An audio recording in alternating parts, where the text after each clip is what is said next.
What's up, guys? Max here with another episode of the ScuttleButt Show in the brand new studio. I hope everybody's doing well. I hope everyone's having a good weekend back in the United States. Happy Monday to everybody out here in Okinawa. It's like we said last week, we revamped the studio. Thanks to everybody who tuned into that live stream. If there's any issues, if you guys notice anything that I missed on the live stream here, let me know. What's up to everybody in the chat? Rachel, Syfy, Earl, AO Nixo's in the chat. Christian, Chris, everybody, what's up? AO Nixo, hey, I saw your video last week on your bike ride. Thanks for repping the shirt, dude. Much appreciated. Much appreciated. So, wow, it's been a crazy weekend. We did a 3-hour-long live stream where I updated the studio. Thank you to everybody who tuned in for that. Everything's going good so far. Nothing's collapsed and fallen on the ground, but you never know what's going to happen on a live show, so bear with me. If everything starts going all crazy, then you know something's wrong with my setup in here. It's very possible, okay? It's very possible. If something happens, it's okay. We'll figure it out. There's so much to talk about. So much happened this weekend. We were talking the other night on the live stream during the studio about the soldiers who got poisoned. I misspoke, and I said 6 were killed. I was actually, in my mind, combining another story I heard about something at a chemical, at a plant, a meatpacking plant or something like that, where some civilian workers had inhaled some liquid nitrogen or something like that, and they died. And so that's horrible. I had combined these stories together. So Justin, what's up? Justin and Rachel, 2 patrons, 2 people having birthdays within a week of each other. So happy birthday to you two. I owe you guys a due out from last week. So let me hit my really quick segment here. I blew it about yesterday. So about yesterday, by the way, when the show's on a Sunday night in the States or Monday in Okinawa, about yesterday applies to the whole weekend. Quit busting my back.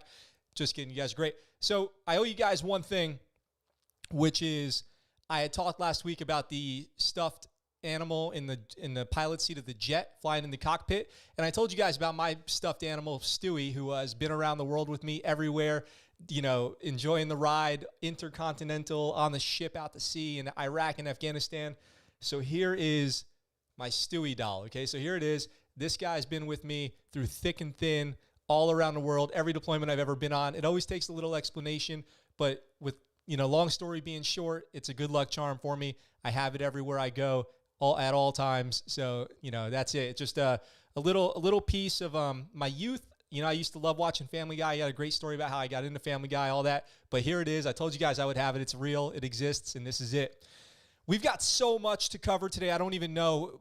There's no way we have time for all of it. I don't want to spend too much time on even an introduction. I just want to say what's up to everybody. Thank you for being in the chat. I appreciate it very much, everyone who tuned in. I know it's Sunday night back in the States, so I appreciate you guys being here. Let's get right into the first story, and let's see how this goes with the new setup here. I saw this, and I thought it'd be funny to address it because there does seem to be some confusion, especially in the news when they talk about Army Rangers, and I saw it on Task and Purpose, and I was like, might as well address it today. I thought it was interesting that the Army cannot officially say who is an Army Ranger, who is and isn't, because I recently heard this in the news, some congressman claiming to be an Army Ranger, and they're like, well, he wasn't a Ranger, he just went to Ranger school. You know, the Army doesn't actually have a doctrine on who can call themselves a Ranger. So just to clear up any confusion, there are Army Rangers like the 75th Ranger Regiment, who's technically special operations, and then there is Ranger School, and anybody can go to Ranger School. You go to Ranger School, you could be an administrator, you could be an aviation person, it could be anything. You go to Ranger School, you go back to your command, and you're looked at as a leader. You go to Ranger School, you get that Ranger training, you're a leader when you get back to your command, okay? So the U.S. Army Rangers, they are a great organization with a very, very distinguished history and all kinds of conflicts, and there's been a lot of talk, you know, especially, you know, female graduating Ranger School was a big one a couple years ago. Congressman claiming to be a Ranger. So who is a Ranger and who isn't a Ranger? So there is no official U.S. Army policy regarding the use of the term Ranger, said Lieutenant Colonel Gabriel Ramirez, a spokesman with the Army's Office of the Chief of Public Affairs. The designation Ranger has been associated with soldiers who either graduated from Ranger School or are assigned to the 75th Ranger Regiment. So in military circles, particularly among Army veterans, there's an ongoing and often contentious debate over who can officially call themselves a Ranger. Does the title belong solely to those who served in the 75th, a special operations unit that falls under the purview of the U.S. Army Special Operations Command, or is it shared by graduates of the U.S. Army Ranger School at Fort Benning, Georgia? So Justin asks, what's that called, being tabbed versus being 75th? Usually people will say that they're tabbed, but a lot of times people will say that they're tabbed and they're talking about special forces too. So if you've ever seen on the left shoulder here, The Army wears tabs. You can be Ranger, Airborne, Special Forces. Special Forces being known as the long tab because it literally says Special Forces on it. And you can have all these different tabs. So you're tabbed. You can be a sapper. Sapper is another tab that the Army gets. So then there's the 75th, and that's Ranger Regiment or Ranger Battalion. So you can go into, and then, so good comment by Syfy here, the scrolled. So the Ranger Battalion tab actually looks different. It looks like a scroll. So the debate gets heated, and I'm not going to say, which I think is which or what I think is appropriate down here. They say the debate around Cotton, who's the congressman, his status centers on the fact that while he graduated Ranger School, often being called Ranger Tabbed or Ranger Qualified, he did not serve in the Army 75th Ranger Regiment. So, these terms can go along, a lot of different lines here, but I think basically, effectively, what it comes down to is intent. Okay, so here's what my position on this, and what I'm going to tell you guys is, we can argue about it in the chat, and I want to hear what you guys think. So Syfy says usually people distinguish it by scroll is going for RASP and Ranger Assessment and Selection Program, and tab is for Ranger School. So you do earn that tab, and you go back to your whatever your command is. So you can be a helicopter mechanic, you can be an infantryman, you can be whatever, a motor T type person, but you can get that Ranger tab and then be a leader. Now, interestingly, and I don't know if you guys know this, other branches can go to Ranger School too. So you can be in the Navy and go to Ranger School. You can be in the Marines or the Air Force and go to Ranger School. So you can get that Ranger tab even in other branches, but you wouldn't go to Ranger Battalion as somebody else. You might go work with them, especially within special operations. There's a lot of intermingling. Anything can happen. There's literally no restrictions on who can work with who. This stuff happens all the time in real life. But and to answer Syfy, your question, I'm assuming you're asking about how often do people from other branches go to Ranger School. It happens all the time. I bet every Ranger class has somebody from another branch. It is very, very common, very common. So there's definitely a big mix of people going to different schools. In fact, I don't know if you guys know this, but even BUDS, even SEAL training takes people from other branches. For like phase 2 for dive training, sometimes you get guys from the Air Force going to phase 2 of BUDS for their dive stuff. So Ayo Nixo going to jump school. That's awesome, dude. When are you going to jump school? That's badass. So which MOSs usually go? So in the Navy, SEALs can go to Ranger School. SWIC can go to Ranger School. CBs. In the Air Force, it can be CCTs, TACPs, stuff like that. Generally, it's somebody in kind of a combat MOS, so to speak. MOS, I'm using that term broadly. For the Navy, we don't use that term. We use NECs. But in combat jobs or expeditionary jobs where you would go boots on ground or something like that. Now, I'm happy to talk more about that. We've got so many stories to get to today, guys. I'll try to answer as many questions as I can in the chat. I feel like I probably already missed some, and I do apologize. The chat's blowing up today, which I love. If you guys haven't already subscribed to this channel, make sure you do that. Check out the links in the description for a way to support the channel, including Patreon. If you become an elite patron for $10 a month, on your second month, you're going to get a free custom t-shirt from patron support, and we're starting to post stuff up there. So any questions about any of that, feel free to hit me up in the chat, and there's a donation button down there too for anybody who is interested in that. We got a couple donations last week, and my mind was literally blown from the support that the channel is getting, so thank you guys so much. So let's get to the next story here, which is kind of a fun one, and I was a little taken aback by this one. So the headline, U.S. Navy officials used position to sell private information of 9,000 plus people for cryptocurrency. Everyone thinks they're so safe with crypto. Everyone thinks nothing, if you use crypto, nothing bad can happen. It's the perfect crime, but it's really not. So it says 2 married, now former members of the U.S. Navy have been arrested and charged with conspiring to use their positions to access private information for thousands of people, which they allegedly sold to third parties on the dark web, according to court records. You guys know you didn't even get on the dark web? I've never seen the dark web. I have seen videos on like how to access it, but I don't even know. I don't even remember what I saw. I have no interest in going on the dark web. My computer doesn't need that kind of problems. When the ill-gotten gains began to dry up, the couple allegedly tried a second, more daring scheme, going as far as to forge a letter from the commander of a nuclear-powered aircraft carrier. Marquis Hooper and his wife, Natasha Chalk, were charged Thursday with conspiracy to commit wire fraud and aggravated identity theft, both federal offenses. Hooper, who served from 2008 to 2018, worked as an information security manager. I think they mean IT, on the Navy's 7th Fleet in Japan. The complaint alleges that in 2018, Hooper used his position to access the database for a business which is referred to only as Company One. How badass is that? We're subpoenaing Company One. company one for the evidence record, please. I don't know what I'm talking about. Using the database, Ian Chalk, a reservist assigned to Naval Air Station Lemoore, allegedly ran thousands of database searches for people's private information, ignoring warnings that the database was for government purposes only. Probably the same warning that you see if you ever log into like e-benefits or Navy Knowledge Online. You're prompted with that screen, I acknowledge the terms of use, and it says this had, or your electronic service record is a big one. You're the person who's authorized for this. Nobody else is going on this. It's all you. So we do that. You know, you acknowledge that. It's kind of like the terms of use for iTunes or something like that. Hooper and Chalk received a digital currency worth at least $160,000. That's how much my condo in San Diego cost, from third parties in exchange for reports and other information from the database on thousands of individuals, the complaint alleges, later adding that they also used the information to attempt to access victims' bank accounts. After company number one stopped making the database available to them, the couple allegedly forged a letter purporting to be from the commanding officer of the USS George Washington to regain database access. And that worked? I'm shocked. The charging records contain a forfeiture allegation through which the government will attempt to seize any property derived from proceeds traceable to the alleged fraud. Wow, they're in huge trouble, you guys.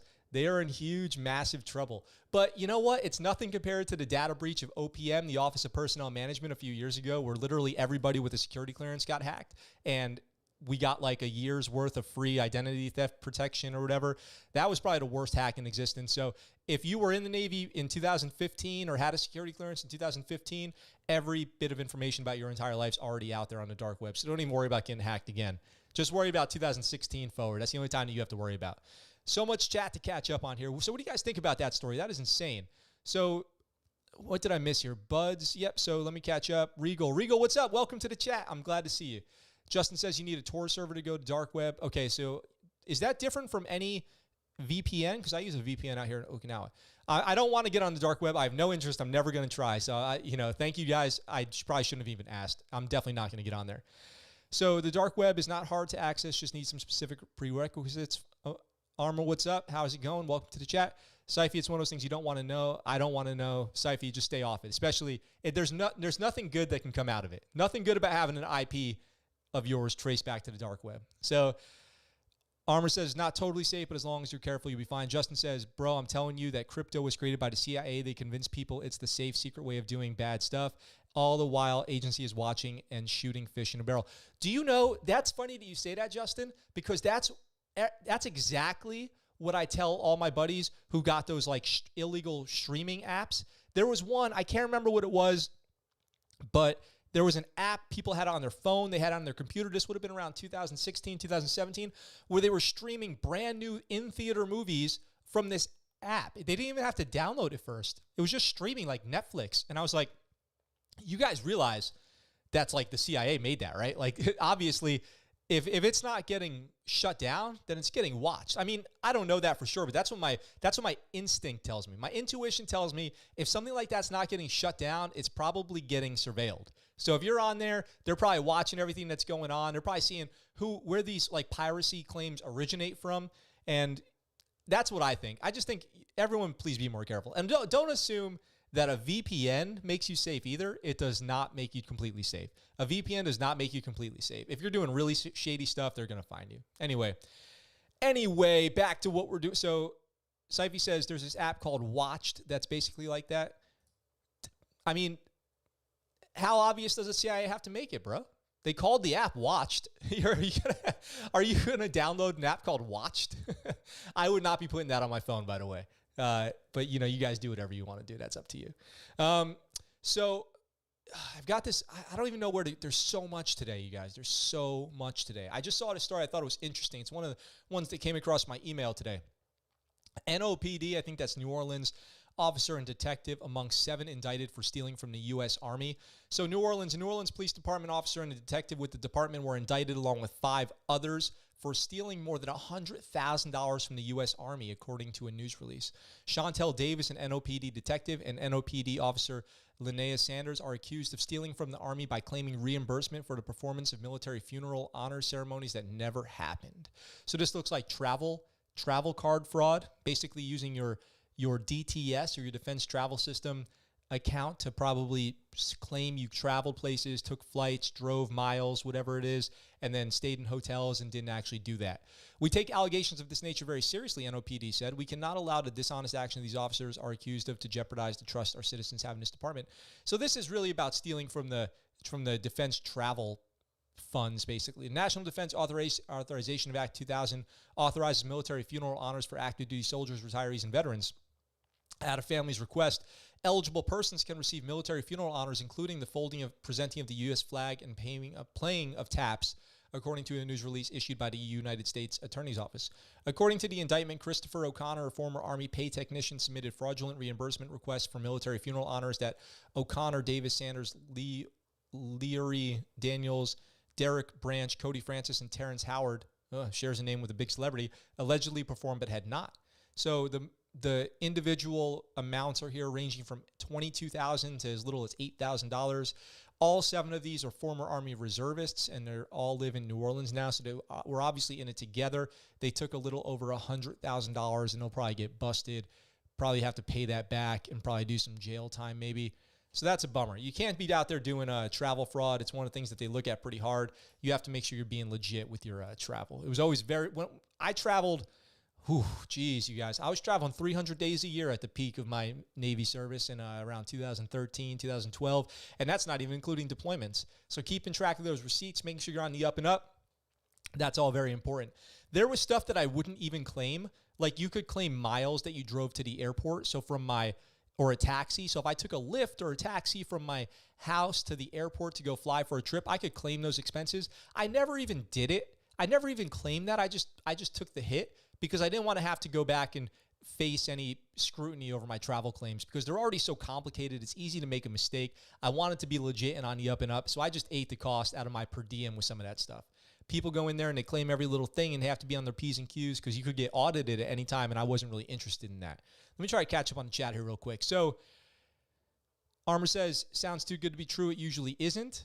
If it sounds too good to be true, it usually isn't. Do you really think that about this kind of streaming stuff? So let's see. You guys still talking about streaming for a little while. That's why I think Twitter doesn't delete certain accounts because agencies enjoy having access to their info. Sure. Why would you want to get rid of your best informant? You know, if your best informant's on Twitter or on a popular app, then you just keep them there. That's what I think. Bro, I got stuck in Jax with my card turned off because my admin messed up. Oh, yeah. So you don't want to get stuck on travel with a travel card. It gets deleted or expires or something like that. Then you got to be on the phone with Sato and your command for, I don't know, days. Meanwhile, the hotel's going to kick you out because your card's getting declined and they don't want to really have to deal with that stuff unless you have a really good relationship with them. It turns into a whole thing, a whole darn thing. Now, it's COVID, right? We're in a generation of COVID. All kind of weird stuff is happening. One of those things, Jax, is Jacksonville, by the way, if anybody's wondering. So COVID has led to one interesting thing that I've had to watch so many people around me go through. Homeschooling, right? Homeschooling, I've seen my friends with kids have to finally put their money where their mouth is and see if that math education that they got in 3rd, 4th, 5th grade, if they really retain that stuff. And they study like they told their kids to. Because they were at home having to learn Common Core and Earth Science and social studies and all this stuff and name the capitals of all 50 states. Good luck with that. So it affected everybody. It affected high school, elementary school, kids weren't in kindergarten, and it affected colleges too. And it didn't just affect public colleges and private colleges. It affected military academies as well. So this story is out of the Air Force Academy.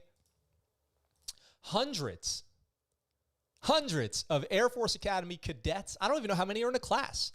How many Air Force Academy students are even in one class? Hundreds of Air Force Academy cadets suspected of cheating during online learning last spring. Look at them throwing their hats up to those jets. They're never going to reach the jets. If you're watching on YouTube, if you're listening on the podcast, you probably did not catch that joke. Just like those jets not catch those hats.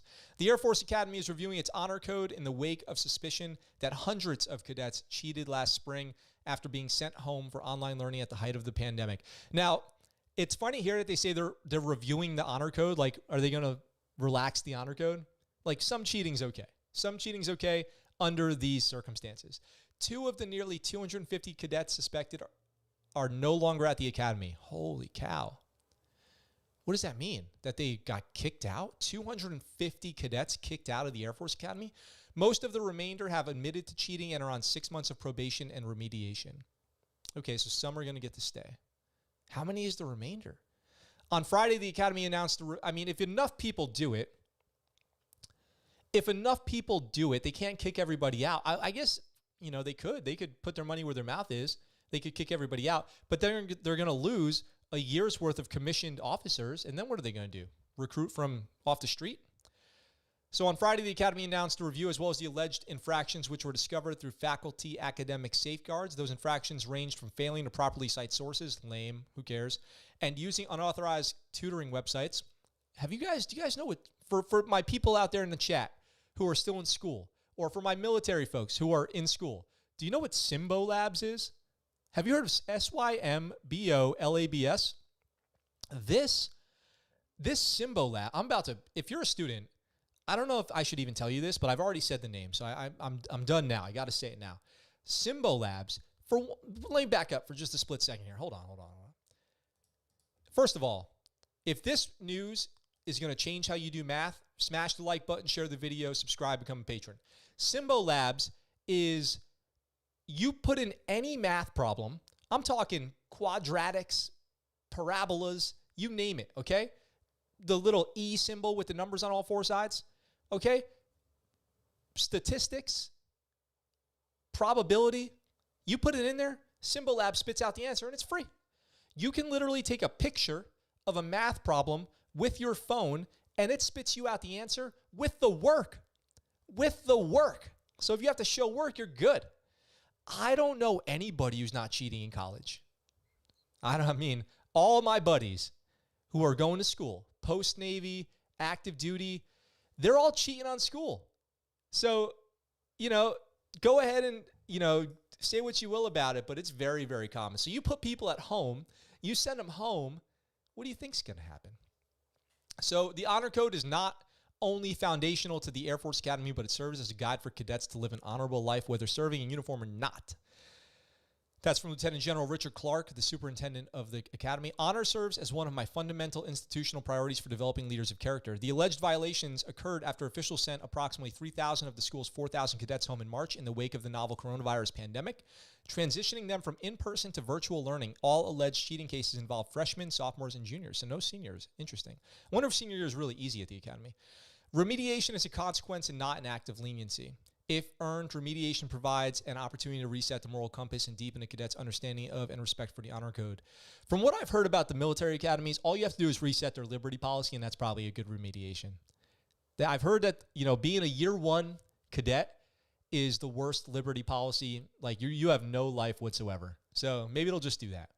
So they're going to let them do that. But, I had some thoughts on this. So that's sums up the story there. Some people are going to get kicked out. Some are going to get to stay. Always make sure I'm looking at the right camera. And some will, remediate whatever the remediation is. Now, here's what I'll say. This whole thing about sources, it said in there approved sources or whatever. If people gang up to take the final exam together, first of all, that's a dumb way to do it. You're going to get caught.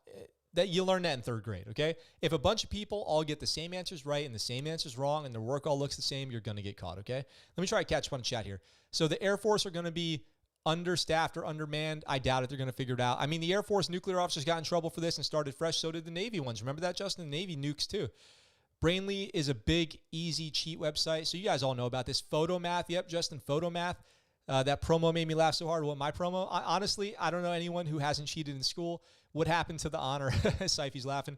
It is easier now to just whip out your phone while taking an online test and Google the answer. Yep. So look, that's what I'm going to address here really quick. What is cheat? We need to rethink these things about sources and resources and what you can cite and what you can't cite. Honestly, like it's modern times, right? This whole thing, there was a lot of drama when I was, getting out of school about the internet and using Google. And I know a lot of people who had drama using Wikipedia. They're like, I can't use Wikipedia, but all the information's on there. I think it's time to take a hard look about how we kind of criticize what sources people are using. If you can do math, and what I mean is, I'm not saying history and current events and all this stuff should just anything goes. You can go on to like any website and get anybody's opinion. You can cite Twitter or whatever. But if there's a math app out there that can help you solve an equation, why can't you use it? If you're going to school for business, right? and you have a probability problem, why do you have to memorize the formula and show all the work if there's all these online resources? The internet is not going anywhere. It's only going to grow bigger. These things are going to become more accessible. Everything's going to all math is going to get automated. The formula is not going to change. So maybe we should be a little bit more lenient on what some people use. I don't know. Now I'm talking about academics, and I got no business doing that. Let's see. What time is it? 11:25. So much to talk about. So much to talk about. We got our big stories coming up. I'm already going to close one window here and save that for another day. Max for superintendent. Hashtag it. Make it a thing. Maybe. Maybe one day. Now, so there's something going on in the world. There's something going on in Afghanistan. And it comes down to Joe Biden to save the day, maybe. So this article is, Biden faces backlash to secure the release of a United States man in Afghanistan. So the story is, the Biden administration considers whether it should pull remaining U.S. troops out of Afghanistan in the coming months, but some fear that the fate of an American who could be left behind, an abducted contractor believed to be held by Taliban-linked militant group. I've never even heard about this. I feel like I should have heard about this, but I didn't. On the 1-year anniversary of Mark here we go. Name one of the me not knowing how to pronounce names event of the day. Mark Frerich's abduction. I'm just calling Mark from now on. Family members and other supporters are urging the Biden administration not to withdraw additional troops without the Navy veteran being released from captivity. Mark was abducted 1 year ago Sunday while working in the country, so 1 year today, in the country on engineering projects. U.S. officials believe he's in the custody of the Haqqani network, though the Taliban have not publicly acknowledged holding him. We are confident that he's still alive and well, his sister Charlene Kokora said in an interview with the AP. We don't have any thinking that he's dead or that he's injured. Interesting. I wonder if they've been sending proof of life. So one common thing they would be send proof of life, like a newspaper or a website that's up to date from that day, along with a picture of him or a video of him talking. They have a little picture of him up in Afghanistan next to a sign about where photography is prohibited, and he's taking a picture. So that's probably not the picture he wants representing him. For U.S. diplomats, Mark's captivity is a piece of a much larger geopolitical puzzle that aims to balance bringing troops home. After a 2-decade conflict with ensuring regional peace and stability, Biden administration officials have made it clear that they are reviewing a February 2020 peace deal between the United States and the Taliban. If you guys remember, they signed that peace deal a year ago, and the ceasefire, which has been met with a lot of people breaking it. The Taliban have been breaking it, and the U.S. have been responding, or the U.S. have been breaking the peace deal to protect Afghani police officers and military from attacks from the Taliban. But this guy's been captured now for a year, and I haven't even heard about it. And we just covered last week a giant release of Taliban prisoners back into the wild and back into the fight, and he is still not released. So the Trump administration, which had made the release of hostages and detainees a priority, ended without having brought home Mark, who is from Lombard, Illinois. He is one of several Americans the Biden administration is inheriting responsibility for, including journalist Austin Tice, who went missing in Syria in 2012, as well as U.S. Marine Trevor Reed and Michigan corporate executive Paul Whelan, both of whom are in prison in Russia. I'm not sure what the deal is with that. I do remember about the Marine who was said to be visiting his wife's family. I haven't heard of this executive, but they were in prison in Russia. Austin Tice, who went missing in Syria, I don't know if they have any information on his well-being. It is unclear to what extent at all Mark's fate will be complicated by the declining American military presence in Afghanistan, but we can't leave him behind. They just did a rescue, the Navy SEALs just did a rescue in Africa of a doctor who was captured, an American doctor. Maybe somebody will be able to go rescue this gentleman, Mark, from the Haqqani network in Afghanistan. Hopefully he's still in Afghanistan. It would be common for them to flee to Pakistan. Maybe he's in Pakistan now at this point. New Secretary of State Antony Blinken held his first call Thursday with President Ashraf Ghani and told him the administration was reviewing the peace deal. The State Department description of the conversation did not mention Mark. Separately, the Pentagon said the Taliban's refusal to meet commitments to reduce violence in Afghanistan is raising questions about whether all U.S. troops will be able to leave by May. I called it on the day of the peace deal. I covered the peace deal when it happened, and I said there's no way the Taliban's going to be able to keep that peace deal because they don't even have good communications within their own network. So how would they be able to keep a ceasefire going? It does go on to say in this article that the United States is keeping the American diplomat to Afghanistan concurrent from the Trump administration to the Biden administration for continuity dealing with this issue, and I do hope that we see him brought back. American citizen Mark Frerich has spent a year in captivity. We will not stop working until we secure his safe return home, said State Department spokesman Ned Price. What do you guys think? What do you think about, here's my question to you guys. So now we know about this person, now we can cover the story and follow up with it. What do you think about people who travel overseas as civilians to participate in foreign conflicts? What is the United States' role in maintaining their well-being? Now, he was a contractor, so he was hired by a company to go over there. I'm sure he was making a lot of money. That's why they call it the blood money. They call it that contract blood money because they get you to go overseas into dangerous places where you do accept some risk. So what about people who go over there to fight ISIS? What about people who go over there to be with Doctors Without Borders, and a civilian organization of doctors who go overseas to provide care for people in war-torn countries and third world countries? What is the United States' responsibility in bringing this person home? I'd like to hear in the comments. I would like to see him brought home. I would like to see all Americans who are in captivity returned home to at least face, if they were doing something wrong, I would like to at least see them face responsibility for their actions in the United States. Just like Bo Bergdahl, I used to advocate for Bo Bergdahl to be brought home. That's because I thought he deserved his day to be heard in a United States court. And then we know what happened. He was in the wrong, right? And Americans died out there and were wounded and had their lives changed forever permanently by looking for him. But I thought he deserved to be brought home and at least face the United States' criminal justice, UCMJ, have their code of conduct reviewed to see what happened with them. That's what I think. So Justin says, I mean, at a job that requires math, you're going to use a calculator. And to me, it's just like you have to have the pub out when doing maintenance. Yeah, you should be able to use all your resources. Talking about the academic stuff. Syfy says 1 year in capture. Yep, people spend a lot longer than 1 year. Look at Vietnam veterans who spent years in detention centers, in prisoner war camps. Regal says no responsibility. Well, it's interesting. Maybe. It depends how he got captured. I do wonder the circumstances of his capture. Was he on base or was he off base? Was it in the performance of his duties, or was it a failure of someone to protect him? Was it a failure of the United States to protect him? I do think he should be brought home. We helped out some people who were Peace Corps on one deployment. Why not others? It does seem like, we're quick to rescue some people and we are slow to rescue others. A lot of that comes down to how much of a threat we believe that they're under. It sounds like if it's a negotiation between whoever took them in the United States and they want prisoners released, and the person seems to know imminent harm, but just like with Kayla Mueller and the other gentleman, I think Eric maybe, that she was being held with in Syria by ISIS. They tried to rescue her when they believed she was in imminent danger, but they missed it by less than 24 hours, and she was ultimately killed in a U.S. airstrike.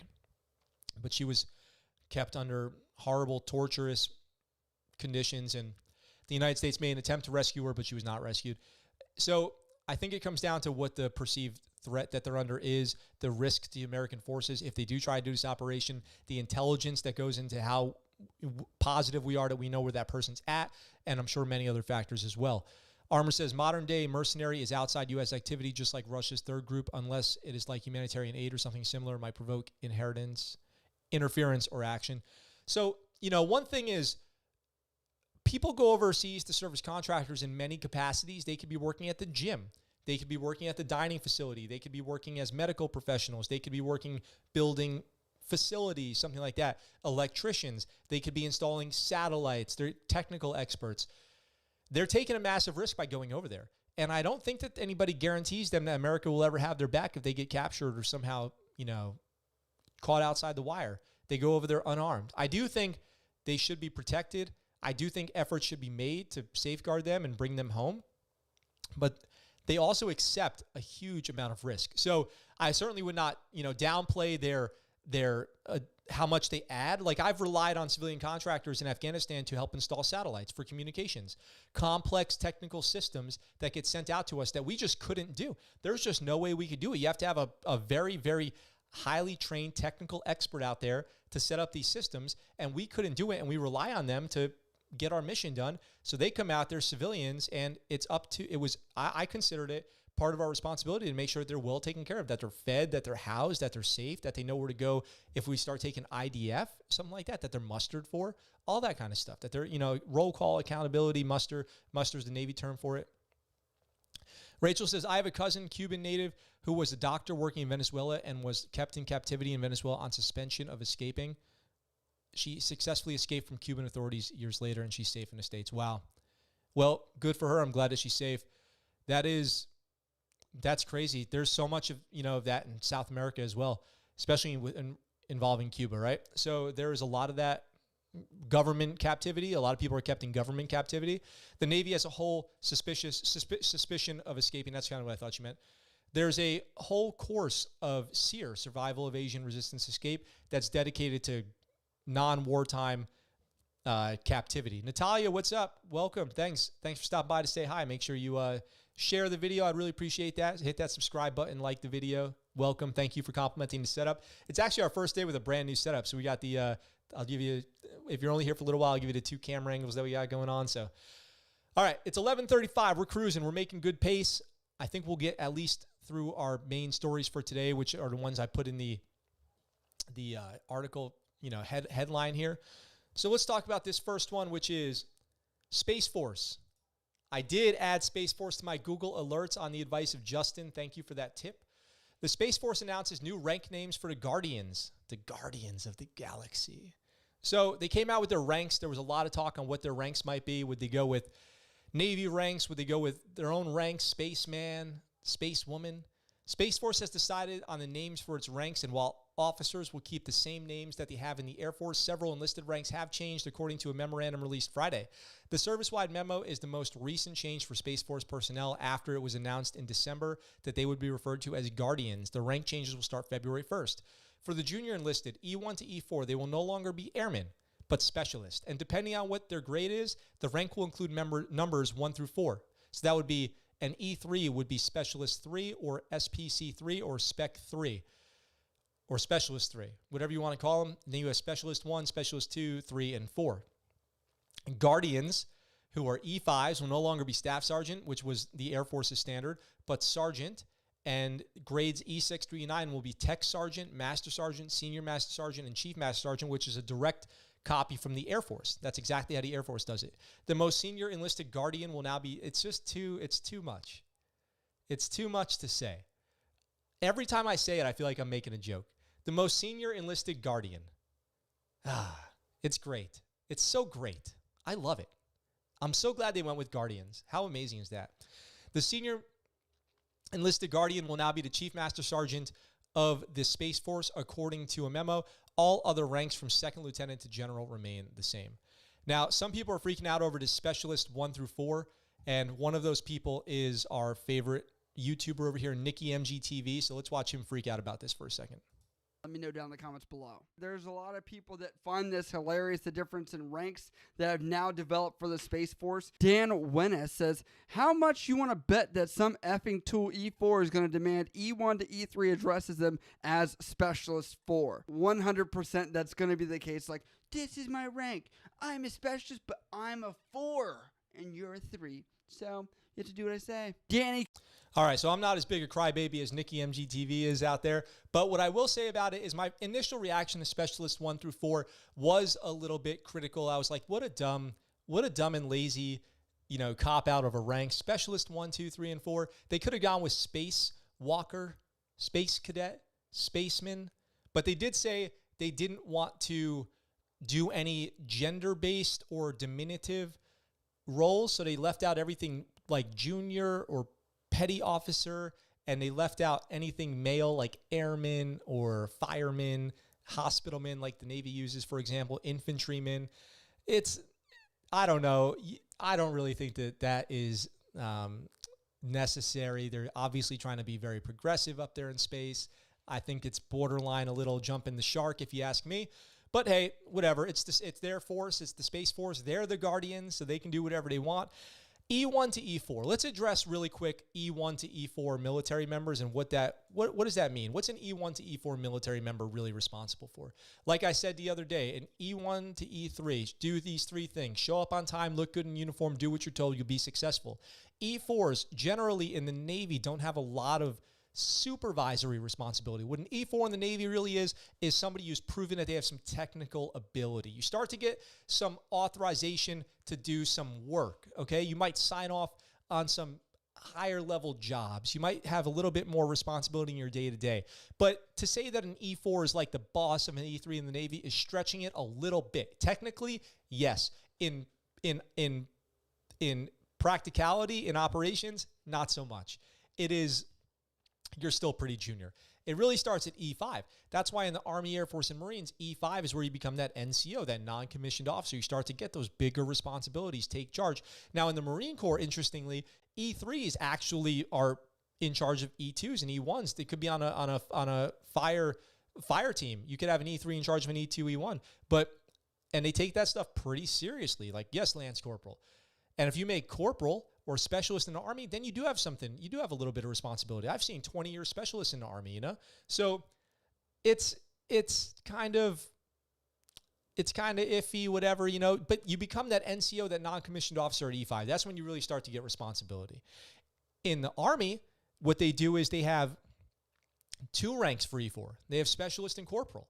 So if you're a specialist, you're somebody who's technically proficient, you have a little bit of authority, you might be in charge of a small squad or whatever you're in charge of. But if you're a corporal, they're saying like, this person should be an E5, but we're just not going to promote him or pay him anymore. We're just going to give him some more responsibility like an E5, make that person a corporal, give him more work to do, less money for it, less actual responsibility, less pay grade. We won't hesitate to bust him down to E3, maybe E2, but we do want him to do more work, be in charge of more people. So maybe the Space Force will be, you know, kind of E1 to E4 is like a junior enlisted. E5, you start to get a little bit of responsibility. E6, that's, you know, you get that tech sergeant. You're supposed to be a boss. You're supposed to be a supervisor. You kind of get out of the day-to-day work, which is interesting that they call it technical sergeant. They did say that they might expand the tech sergeant role to tech sergeant 1, 2, 3, and 4. I have no idea what that means, but it sounds like a good way to get people to do more work with less pay, if you ask me, which is always kind of a bummer in the military, but they do that all the time. So Armor says, when do you think America will fall from the top military power, and how will it change America's sense of self? I don't think that'll ever happen. The reason I don't think that'll ever happen is because just like in World War II, right? America wasn't necessarily the strongest force in every way. Germans had better engineered equipment. Japanese had very fierce fighters who fought, you know, with honor for country to the death on suicide missions. But America had purpose. You know, they had belief in democracy and belief in country and belief of being on the right side. And since then, we've developed so far technologically that it's hard to believe. If you just look at aircraft, I always go back to aircraft carriers as the example. If you look at aircraft carriers and how far ahead aircraft carriers are from other countries that have aircraft carriers and what their technology is, it's hard to imagine a time when America would not be the world's leading military superpower.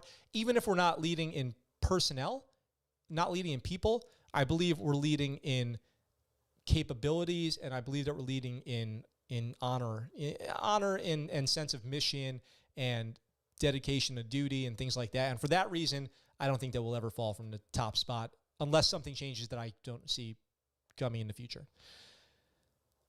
Why not Padawan for Space Force? Rachel seconds on Padawan, third. Okay, so Padawan, let's do it. I think that would be good. Call them Padawans. I think that's really good. I hope that somebody out there in the Space Force is doing that. The Space Force certainly seems like the nerdiest branch so far. It's like everybody in the Space Force is like a nuke in the Navy, it seems like. So RIP to the E4 Mafia from AO Nixo fanboy. Yeah, you know, maybe. That's definitely seems like there's going to be no E4 love for the Space Force there. Now, we got a couple more stories to get to. I want to get to this one really quick, which I started covering the other night in a live stream for the studio, which is out of control, you guys. The Army is out of control. 11 Fort Bliss soldiers injured during training after possibly drinking antifreeze. Now, I've read a bunch of articles on this, and I decided to go with task and purposes because we always go with task and purpose. I like the way that they write their articles, but a lot of the information, and they have the most kind of covering all the wave tops of all the good information that I've found on this thing. So 11 Fort Bliss soldiers fell ill on Thursday after they ingested an unknown substance during a field training exercise that officials believe was antifreeze. So it comes out that the Army had soldiers who were super sick out in the field doing an FTX, and then we got more information on what it was. But it's funny because one of the first things that the Army said was, we do not believe it's related to MREs. That was one of the first public statements they made, which I thought was so funny. Our MREs are just the butt of all good Army jokes. Two of the soldiers I do hope that these guys are okay. 2 of the soldiers are in critical condition, according to a press release from the 1st Armored Division. The group of 11 included 1 warrant officer, 2 NCOs, 8 enlisted soldiers, according to a separate release on Friday. Officials suspect the soldiers drank the substance, believing it was alcohol, which, I don't know. they do say it tastes sweet and smells good and can look like alcohol, but if it's in a bottle called antifreeze, you probably shouldn't drink it, you guys. The soldiers felt ill after consuming a substance acquired outside of authorized food supply distribution channels. Lab results have indication of toxic substance that is commonly referred to as antifreeze. That's from Lieutenant Colonel Allie Payne, who now I'm certain we've said her name multiple times when we're talking about the Army. The incident occurred on the last day of a 10-day field ex. The soldiers, all with 11th Air Artillery Brigade, are receiving care at the William Beaumont Army Medical Center, and leaders are in constant contact with their families. Major General Sean Bernabe, Senior Mission Commander of 1st Armored Division, Fort Bliss, said the command took immediate action to treat everyone involved with the best medical care available. Our leaders are engaged at every level to provide guidance, information, and care for their teammates. Our commitment to our soldiers and families remains our number one priority as we work to understand what occurred on January 28th. And I'm sure we'll get more information out there as this goes, but I can't believe that we have to cover soldiers drank antifreeze to try to celebrate the end of an FTX. I mean, what's next? There's no limits here on what soldiers will drink or eat to try to get a little buzz out in the field. Armor says the Marines are thought of as the crayon eaters. The Army now chugs antifreeze. A.O. Nixo was just donated $400, and then his stream crashed. A.O. Nixo was donated $400? I am very, very happy and excited that last week I got $38 donated to me. I've got 4 patrons. I'm ecstatic. I'm beside myself, happy and excited about that. I am very happy to see my friends out there get $400 in donations. I'm happy to see that. Good for them. That's what I think. I want nothing more. I am very happy. I thank you guys for being here. I'm not comparing streams or anything like that. But when I see people get $400, $500 donations, I just think one day I hope I can be so impactful to people in a positive way on this channel that someday one might consider something like that for me. It's just that I hope that I can keep providing good information and good entertainment for everybody who watches this show. Bro, that's gnarly. We saved a Marine that siphoned a cleaner that was pH 12 and just destroyed his esophagus, Justin says. Why do people do this? Was he doing that on a dare? Was he a major alcoholic? What is the deal? I've heard of people, drinking hand sanitizer, trying to get a buzz when they're just such severe alcoholics, but how bad do you have to want it that you'll literally kill yourself in a horrible, painful way, chugging substances to try to get a little bit of a buzz? That's sad. That's sad to hear. Now, a story came across my email this morning, and I opened it up, and I have not covered this on the show before, and I kind of have not heard of it, I don't think. Amir says, do you have a membership subscription on your channel? I have links in the description down below, Amir, for Patreon, if you want to become a patron, and I have links in the description for a donation, which is through Streamlabs, and those are my 2 things that I have down there.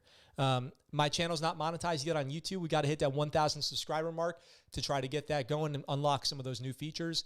1,000, 10,000, all those big subscriber milestones unlock new features.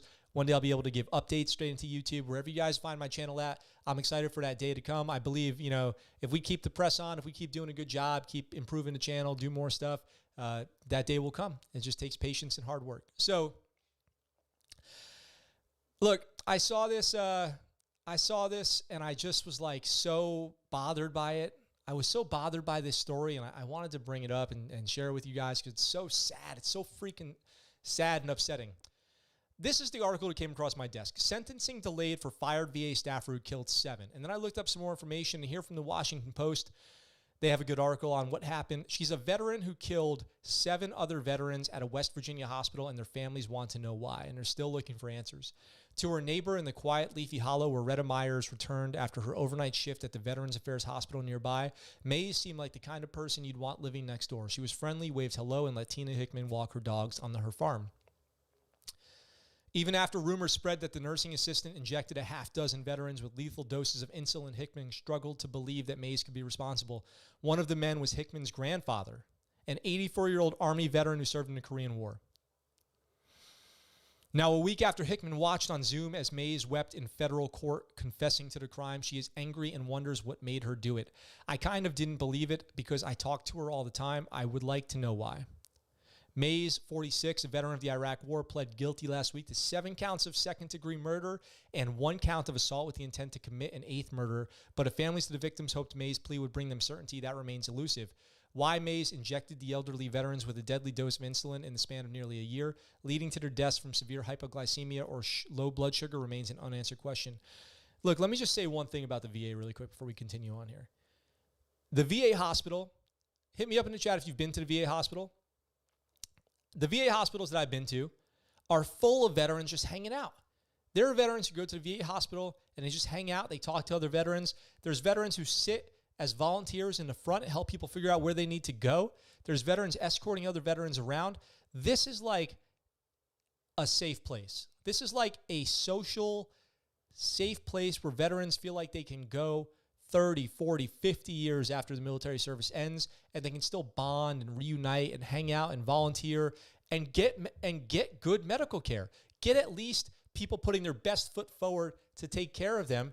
It's their health insurance. It's just like anybody else with health insurance going to any other hospital. You expect to get the care.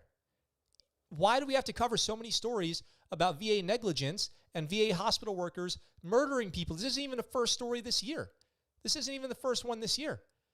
There were stories of VA hospital workers laughing as someone died, VA hospital workers sabotaging COVID vaccines. What is going on? How do these people get into the VA system and then commit these heinous crimes? This person, one of the worst I've ever covered on this show. This is so freaking upsetting. Before working at the VA hospital in Clarksburg, Mays held several low-paying jobs as a jail guard and caregiver and had a troubled family life with a husband in prison as a sex offender, but she was more savvy than she let on to hospital colleagues, appearing to be eager to please while constructing an elaborate scheme to kill that eluded hospital officials for almost a year. So she provided a clue at her plea hearing, telling the judge she was taking medication for PTSD. Prosecutors expect her defense team to argue at sentencing that either the trauma in her background or her PTSD led her to carry out the murders. This is another reason. Let's say that this is true. Let's say that this is the reason. It's another reason why I advocate that we need to create a better environment where people can self-report. People should be able to self-report mental health issues without fear of reprisal, without fear of persecution, losing their job, not getting the help that they care for, getting mocked, because people hide this stuff. They feel like they have to hide it. That might not even be true. She might just be crazy and horrible. May's attorneys declined to comment. One of them, David Hoos, is a Massachusetts criminal defense lawyer who represented a nurse convicted 20 years ago of injecting 4 men with lethal dose of epinephrine at another VA hospital. Unreal. Of all the deaths, the killing of Hickman's grandfather, Archie Edgell, seems particularly cruel in that Mays apparently tried to kill him twice. In March 2018, Edgell arrived at the VA for an examination that would determine whether he should move from a nursing home for dementia. Sometime during her rounds on the graveyard shift, Mays injected Edgell with enough insulin to cause his glucose levels to plummet, according to Mays' plea agreement. Then the next night, the plea agreement said Mays injected Edgell a second time, causing the same reaction, but this time, just days after walking into the hospital, Edgell died. An autopsy later found 4 injection sites on his body. Whatever her motive, Mays watched the veterans after she gave them insulin and sat by their bedsides as their organs shut down. And an investigator who, like others interviewed for this report, spoke on anonymity because they were not authorized to speak publicly. The deaths were drawn out over a period of several hours to a few weeks. When doctors arrived, Mays would often linger in the room as they tried to counteract the drug's effects and save this person's life. She would listen in to conversation with family members. Hickman wonders whether her grandmother saw the signs. Frances Edgell, Archie's wife of 62 years, hardly left his side at the hospital. She permitted authorities to exhume her husband's body, but she died a few months later of what the family is certain was a broken heart. Oh. School announcements. So Mays was deployed to Iraq. She attended Glenville State College in West Virginia from 1993 to 1994 and majored in accounting. She joined the Army shortly after 9/11. She deployed to Iraq in 2003. One of her coworkers in the Army, one of her battle buddies, said she was a great soldier, no problems, never had any issues with her. She was doing good stuff. He described this as, if this is true, which she's pled to, that this was a Jekyll and Hyde case, if he'd ever seen one, he says. Mays worked as a correctional officer in North Central Regional Jail from 2005 to 2012. She was named in 2013 lawsuit in which an inmate accused her and other correctional officers of abuse. The inmate claimed that Mays helped to restrain him and kicked him before another guard stomped his head. When he awoke, the lawsuit continues, Mays bent over him, spit in his face, and said, "How do you like that, mother effer? And you ain't that tough now, are you?" I didn't even ever do anything like that when I was working with terrorists in Afghanistan doing detainee ops. Before she was hired by the VA in 2015, Mays worked for Rest Care, a group home for adults with disabilities, where she rose in 3 years from entry-level caregiver to residential manager. She supervised 15 employees. The company had no complaints from her in that time. The Louis A. Johnson VA Medical Center is one of the biggest employers in Clarksburg, 15,000 employees, about 4 hours west of Washington. In the early part of the 20th century, immigrants were drawn to the town and its environment for work in the coals and glass industry. Now people come for jobs at an FBI center and in hospitals. Griever members were seeing Mays working at the hospital wearing a blue and gold vest, shuttling patients from one part of the hospital to another. It's an honor for a veteran to get hired there. On the job at the Veterans Affairs, taking patients' vital signs and glucose levels, and in other caregiving tasks, Mays was eager to please, said the healthcare worker who worked with her. She absolutely fooled me. I looked at her and thought she wants to be a go-getter. She was helpful and involved. How crazy is this? Somebody can be like that one way and they're killing patients later that day. Same day. This is insane. But what's happening now is her sentencing is getting delayed. It'll now be May 11th to 12th. I'll put it in my calendar to cover this. It was going to be in 2 weeks. She's going to get life in prison, I'm sure, because just of her age. Even if she doesn't get life, she'll get life, by default. But every death that she caused is punishable by life. This is horrible and cruel, Rachel. And frankly, unthinkable that somebody could do this. And I wish I could say it was even the first time we've had to cover something like that, but it's not. So that's the last story for today. I hate to leave it on something like that, but I just wanted you guys to know that. I was so shook by that. I wanted to make it a big story today. I wanted to make sure I had enough time for it. All right, guys, Monday here in Okinawa. We've got a big week ahead of us. I've got a guest coming on this week. I'm pretty sure we're going to have a live guest in the studio, at least one. We're going to be having a lot more of those coming up soon.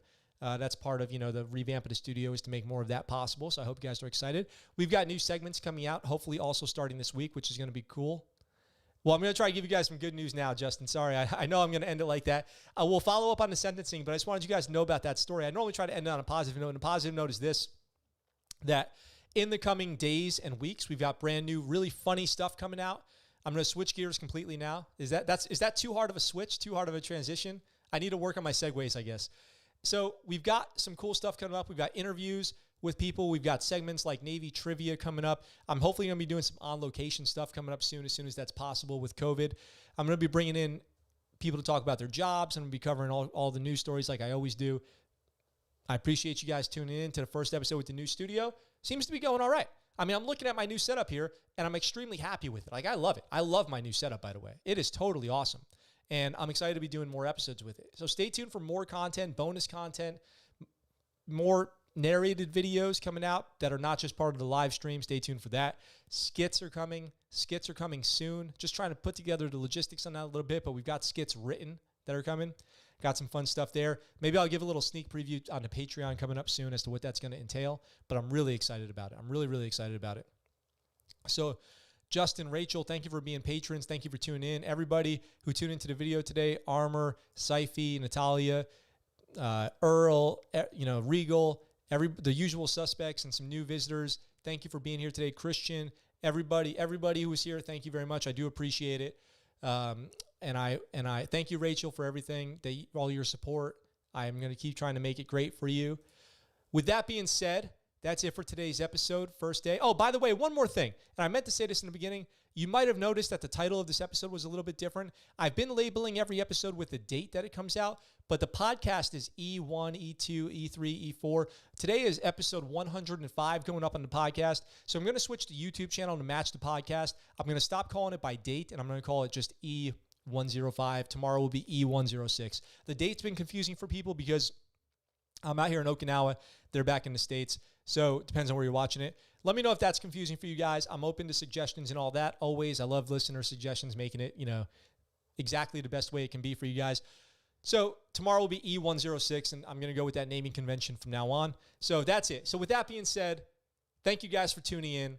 I look forward to talking to you very soon, and I'm out for now.